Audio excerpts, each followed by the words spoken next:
आफ्ताब बेटा, वो दिन तारी पर्स छूट गल रहे जा ला। जी घरे गए नहीं, देखनी तो ना रहे। वो कहावत बाना कि बाप बड़ा न भैया, सबसे बड़ा रुपया। रुपया तोरे खातिर बा। हाँ हाँ ले ला। अरे रखा मर्दे, काम जब से मर्जी है तब से कल जाए।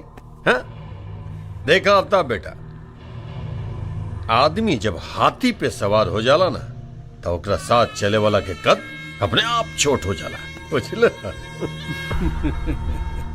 है बटू? जी हुजूर।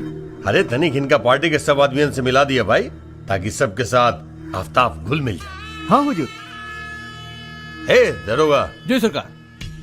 ध्यान रखिए। हाँ आपन बच्चा वा कौनो कष्ट न होके के चाहिए एकरा।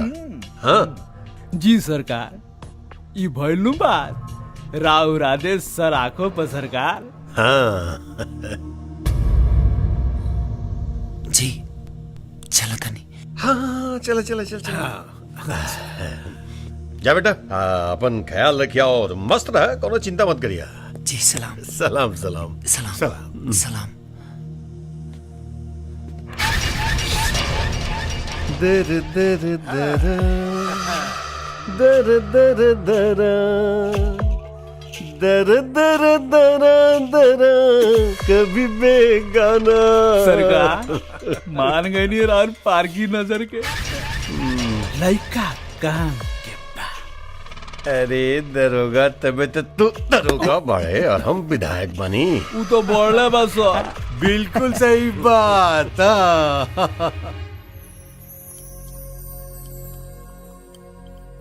अगर तोरा माई के हम पसंद ना आई नहीं तो तारों के छोड़ेंगे परी का? बात तो सुना, अपने माही के नाराज करके कौनो काम नहीं की कर सकत, और यो सच बा कि तोहरा के भी नाराज नहीं की देख सकत। सच में? हम तोहरा खाते अपने माई के गोड़ पर नाक तब तक रगड़ब जब तक ले दो के स्वीकार न कर लिए। मतलब हम तोरा सच में पसंद बानी। I love you. I love you too. वापस कर दे जाके ये पैसा, और खबरदार कोनो नेता वेता के साथ काम करे की कोशिश कैला तो। लेकिन माई हमरा समझ में नहीं आवत कि आखिर में बुराई का बा। बुराई और अच्छाई के तर्क हमरा साथे करे की जरूरत नहीं खे। एक बार कह देनी कि नेता के संगे काम नहीं खे करे के तो बस नहीं खे करे के। ठीक बा माई, अगर तोरा पसंद नहीं है ना तो हम ओकर पैसा लौटा दे। और एक बात के ख्याल रखिया, जौना दिन हमरा के पता चलल कि तू हमरा से छुपा के कोनो ऐसन वैसन काम करा तारा, ओ दिन से हमार तो हर रिश्ता खत्म। माई ऐसे मत बोलो, हम ऐसा कौनो काम ना करब जौना से तोहरा और बीजे के दिल के ठेस पहुंचे।